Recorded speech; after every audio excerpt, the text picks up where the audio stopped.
Hi there, it's Chris Hanlon here from Chris Hanlon Communications. I just wanted to share something with you because I've had a bit of a breakthrough, I think, and I'm going to put it out there, see what everybody else thinks, whether it's worth the time or not. So you tell me. That's the deal, right? Okay, so to give you the background, I've been, obviously for quite a long time, I've been helping people with their talks, specific addresses they're going to give, a particular talk or presentation that they're going to give, and I'll help them clarify their thoughts around that and craft a story to go with that and craft that presentation. I've been doing that with TEDx Ruakura for a number of years, and I've also helped some other people with their individual talks.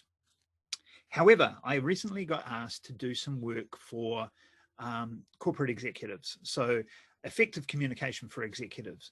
Now, I'm not talking about communication in the day-to-day. I'm still focusing on one-to-many communication. So standing in front of the room, presenting, it might be as small as a board, or a few people, or it might be 200, 300, 500 employees or even clients.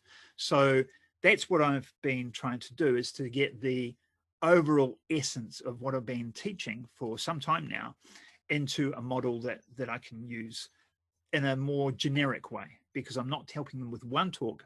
I'm giving them the skills to do as many talks as they need to do going forward. So what I have done here is I've come up with the 5 essential elements of an effective communication. And I'm going to go through them really briefly now. And I want you to tell me in the comments below whether you think I've got this right, and whether I'm missing something. I've spent a bit of time on this, so let me go through it all first, and we will see what you think. So the first thing is clarity. And by clarity, I mean, are you very clear about what you are trying to do here? What is the message from your point of view? Not from the audience point of view, but from your point of view. What are you trying to achieve with this communication?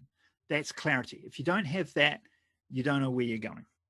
The next one is purpose, and that is looking at it from the side of the audience. Where do you want them to be? What is your purpose for them by the end of the talk? And that's usually what you want them to think, how you want them to feel, and what you want them to do as a result of this talk. So it's a think, feel, do. Okay, so that's a purpose.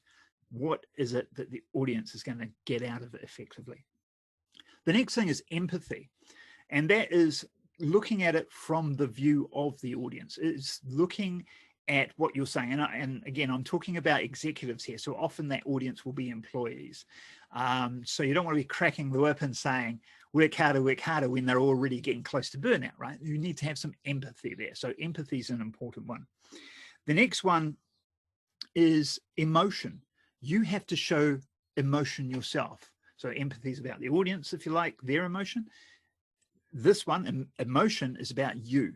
You don't want to be an automaton. You don't, automaton, a robot. You don't want to be a robot, okay? So you've got to show some emotion.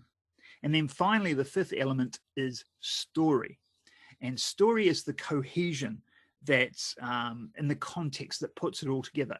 Without this going into a story that has a beginning, middle, end, a through line, a flow to it, all the other pieces don't fit together. So what happens when you get one of these missing? Let's have a look. So if you've got story, emotion, empathy, and purpose, but you don't have clarity, you'll find yourself rambling. All right. If you've got the clarity, but you're lacking the purpose, you've got the empathy, emotion, and story, but you don't have a purpose, you don't know how you want them to think, feel, or do, then effectively you're just entertaining them. You're just filling in time. There's no real benefit to this communication whatsoever. If you have your clarity and your purpose, you're missing empathy, but you've got emotion and story, you're not going to have the buy-in. You're not going to have them take on board what you're saying, because they can feel that you don't have empathy. You're not coming from where they're coming from. And so they're going, oh, that's nice to know. It's like listening to a lecture that you're not really interested in. All right. So without that, there's no connection. Okay. Lacking of empathy, no connection, no buy-in. If you have all the others, but not emotion, then you're going to have a face level of distrust.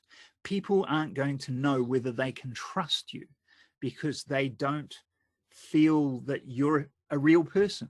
You need to have a level of emotion, whether that's triumph at the end when you're celebrating a big win for the project or the team, or whether that's that gritty determination stick in there, and you've got to show some emotion, okay? And then finally, if you have everything else, you got your clarity, your purpose, your empathy, your emotion, and you're lacking the story, you're lacking the context. And what you're getting across will be just confusion. It won't make sense. It won't be hanging together. So those are my 5 essential elements of effective communication. Let me know what you think. Have you ever experienced a communication that you thought was doing okay and you've missed one of those and you've got that feedback? I'd be very interested to hear from you. Let me know in the comments below. Otherwise, I'm going to be putting together this program for effective communication for executives and working on it now, and it seems to be going pretty well. So again, let me know what you think. I'll catch you next time.